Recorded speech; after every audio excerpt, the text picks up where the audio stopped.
Going home for the holidays.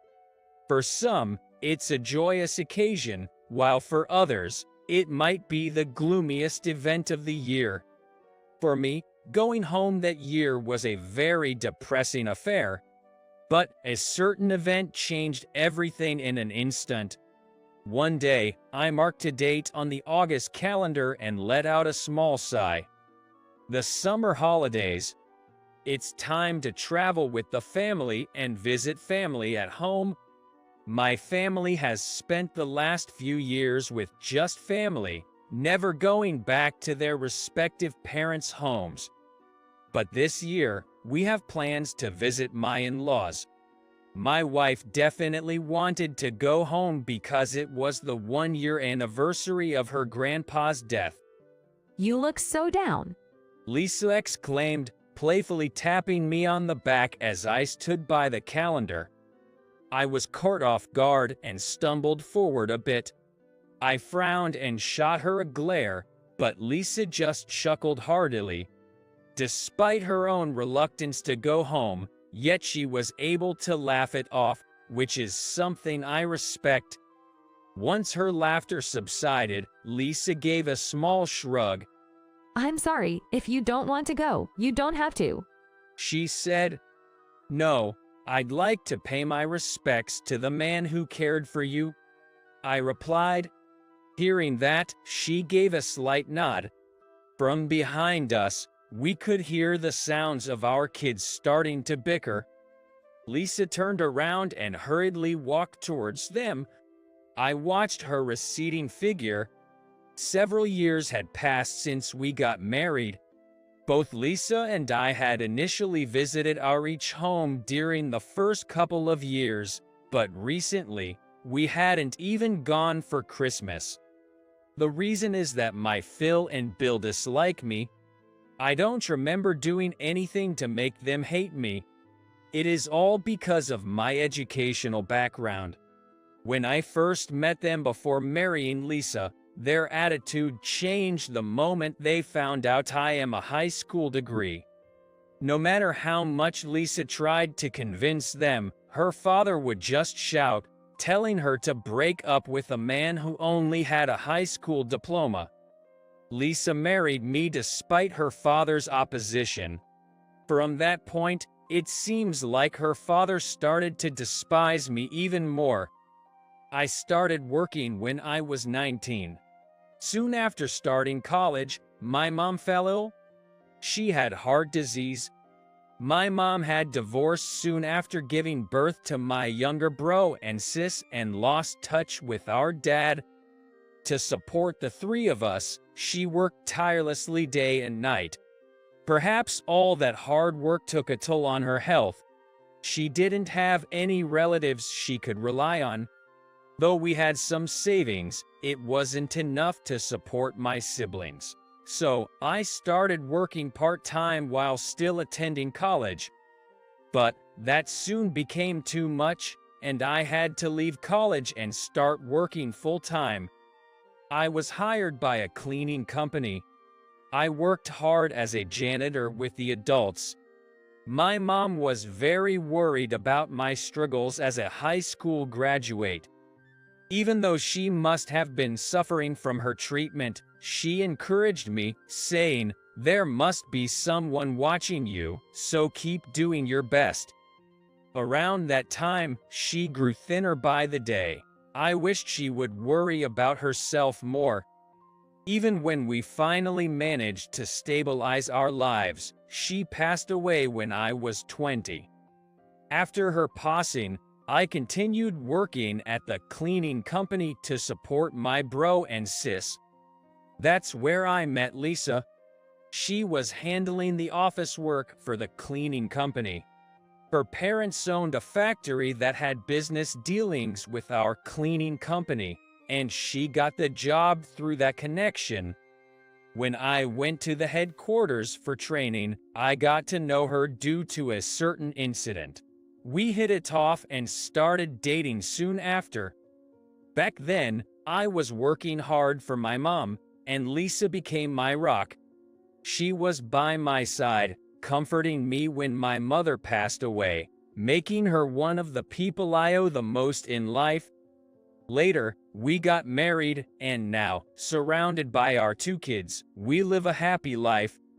Days flew by, and before we knew it, it was the middle of summer. When we stepped out of the air-conditioned car, the blazing sun hit our skin immediately. Picking up the hats our kids had tossed in the car, I followed Lisa as she headed for her parents' front door. Standing in front of the doorbell, Lisa adjusted our sleeping elder daughter, Mary, in her arms, took a deep breath. The fact that she has to feel so nervous in front of her own family home made me feel sorry for her. Knowing that I am the cause made my heart ache. Then, a small hand tugged at my sleeve. Daddy, stay strong. It was our son, James. I understood that James, recalling how I comforted him when he fell and got hurt, was trying to cheer me up in the same way, which brought tears to my eyes. "Yeah, we're strong," I reassured, patting James on the head and looking into Lisa's eyes. With determination, she pressed the doorbell. The door opened, and Mimo squinted a bit as she looked at me. "Oh, look, he's here. What a surprise," she remarked as she ushered us in. As we walked down the hallway, we almost bumped into the kids of my Bill. James looked surprised and clung to me. For James, these are his cousins, but he doesn't know how to act as this is their first meeting. The cousins also looked at us with wide eyes, full of curiosity. Entering the living room, my Phil and Bill were seated. It's been a while. "It's good to see you," I greeted them, but they just gave me a cold stare and a scoff. "What does a high school graduate want here?" You do realize you're in the house of a CEO, right? Don't you think a family of cleaners would be out of place? The Phil whispers, and the Bill joins in. I remembered hearing that Lisa's grandpa, Mr. Thompson, passed away and her father had taken over his factory. Most likely, the business would be passed down to the Bill next. Lisa confidently stepped forward. I'm just here to pay my respects to Grandpa. She said, heading towards the late grandpa's room. Holding James's hand, I followed her. My Phil snorted, deliberately looking away. Grandpa, look. Can you guess what this is? "Elephant. Well done." From the corner of my eye, I could see James's cousins showing a sketchbook to their grandpa. I involuntarily tightened my grip on James's small hand. He's never had the chance to play with his grandpa. It pains me to think that I will not be able to give our children the experience to play with their grandpa like that. And I felt anger building up, wondering why we have to be treated this way. Back in the living room, my Mill offered us some tea. My Phil seemed like he didn't even want to look at us. "All right," he suddenly exclaimed, standing up. He took money out of his wallet. "Here, buy him a toy with this." Yay. Huh? Dad, you sure? "It's okay. It's a reward for helping." My Phil handed money to my Bill and then sat down as if nothing happened. He then raised his chin proudly and directed his gaze towards us. "I don't have any pocket money to give to children of a man who only graduated from high school." I bit my lip and glared at my Phil. James looked up at me with a troubled expression, perhaps aware that the comments were about him. I couldn't bear his attitude, not just towards me, but even towards the kids. The Bill sitting next to my Phil was also laughing with delight. Lisa choosing a broke high school graduate like you is just silly. I can't see what she sees in you. I felt disgusted at his dirty laugh. I stood up in anger. "Lisa, let's go. No need to stay a place like here any longer." She, possibly surprised by my rare outburst, momentarily looked stunned but then stood up to follow. A place like this, you should be thankful that we let a poor guy like you in home. I heard his yelling voice from behind. How can you come in here so thick when you're just a high school graduate? Lisa got screwed over by a loser like you. Ignoring his insults, I exited the house. As I headed to the car, another vehicle smoothly parked right in front of us. Not only were we surprised, but my still yelling Phil also went silent, clearly taken aback. And it's no wonder he was surprised. The vehicle was a luxury car. The window was open, revealing a slight view of the person inside. Seeing this, Lisa smirked a bit. She turned triumphantly towards her father. It's over, Dad. At her words, he exclaimed, "What?" You married a poor guy like that. We don't need you. Just go home. Just as he was yelling, the car door opened. The moment he saw the person stepping out, the color drained from his face. The man emerging from the car was dressed in a sharp suit. I was so shocked I couldn't help but drop my jaw. The Bill tilted his head, looking at the mysterious man. Who's this? Some friend of the high school graduate. Idiot, shut up. The Phil hastily interrupted the Bill. It's been a while, Mr. East. The man from the car greeted with a friendly tone. Oh, it has been, Mr. Hayes. He greeted him with a flustered look. Hayes, you mean? The Bill's face turned pale instantly. Mr. Hayes smiled at Lisa and me. Hello, Mr. Smith. Are you enjoying your holiday? Thank you for asking, Mr. Hayes. What brings you here? This man is Mr. Hayes. He is the CEO of the cleaning company where Lisa and I work. He is also a major client of my Phil's factory. I am old friends with Thompson. His first death anniversary is coming up. I want to pay my respects. I've informed a little while ago that I'd be coming over. Yes, I did hear it. Please, make yourself comfortable at our place. We'll guide you to the gravesite shortly. Suddenly humble, my Phil's invitation was quietly halted by Mr. Hayes raising his hand. No, but I'm no longer in the mood. I'll pass, thank you. At Mr. Hayes' words, my Phil began to wipe sweat from his pale face. It didn't seem like sweat from the heat.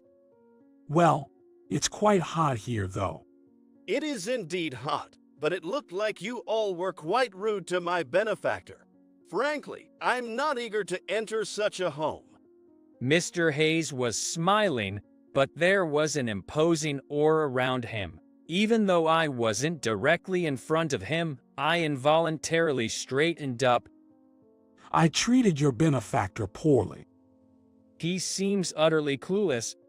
Mr. Hayes gently pointed towards me. Your son-in-law Bob here saved my life. Years ago, he helped me when I had a heart attack. My Phil turned pale almost instantly. Realizing I'd become the center of attention, I panicked. Well, I just happened to be there at the right time. No, the paramedics said I would have been in grave danger had you not been there. You truly are my life savior. What Mr. Hayes was talking about is right after I started working at the cleaning company. I was visiting the main office for training when I heard that Mr. Hayes had collapsed. The office was in chaos. I recognized his symptoms and immediately acted. I didn't have any medical expertise, so I just did basic first aid. My mom had heart problems, so I had learned as much as I could about them and even attended CPR and AED training sessions. Luckily, that knowledge was useful that day. The paramedics arrived soon after, and Mr. Hayes was rushed to the hospital.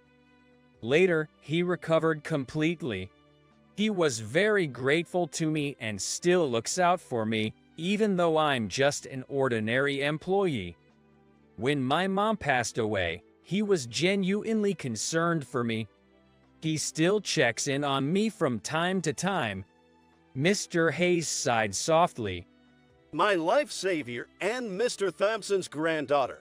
I was so happy about the two of you getting married, just like you were my own kids. And yet, Mr. Hayes' stern gaze turned to my Phil and Bill. have you ever tried to see the human essence? It seems you look down on him just because he didn't graduate college. But have you ever looked at Bob himself? Well, that's because. My Phil was waving his hands, trying to come up with an excuse, but he seemed lost for words. He just stuttered. My Bill was still in shock and unable to respond. Bob is very dedicated to his work. He focuses on the small things and takes his job seriously.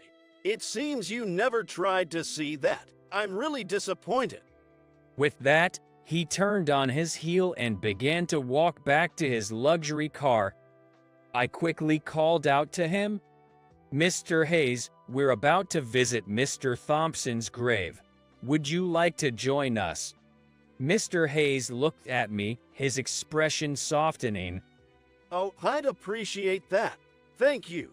We got into our car, started the engine, and led the way, with Mr. Hayes following in his vehicle. Through the window, I could see my Phil and Bill left behind. Their appearance, stranded under the midsummer sun, was somewhat melancholy. In the back seat, Lisa, sitting with the kids, suddenly started laughing. Wow, that was refreshing. Mr. Hayes is so cool. Really, that was something. I watched Mr. Hayes' car in the rearview mirror. When I reached the grave, I vowed to express my gratitude more formally. Months have passed since then. My FIL's factory seemed to have ceased its dealings with Mr. Hayes' company.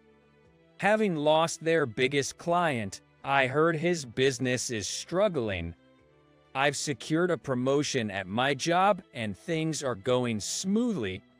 I received an apology letter from my Phil and Bill, so it seems they've reflected on their actions. Suddenly, I recalled my mom's words. You always have someone watching over and rooting for you. Turns out, that was true. I was a bit taken aback to realize that Mr. Hayes had been looking out for me. Though people say I saved a life, I didn't do anything special. I just provided first aid, and I'm normally just a janitor. Still, knowing that someone was there, watching and caring, made me truly happy.